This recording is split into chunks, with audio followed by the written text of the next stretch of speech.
QuickBooks Online is cloud-based, which means updates happen automatically on Intuit's side.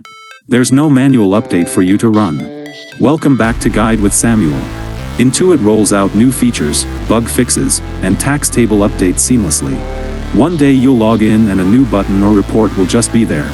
Your data is always on the current version. You can usually read about upcoming features in the Help and Support section or in notifications within QuickBooks. My crucial pro tip? Clear your browser cache if something looks wrong.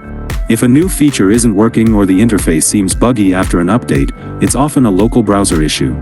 Clear your cache and cookies, or try a different browser. This solves 90% of post-update glitches. Enjoy always having the latest software without ever clicking Update.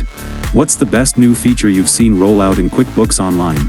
For more guides on navigating your software, hit subscribe. Thanks for watching.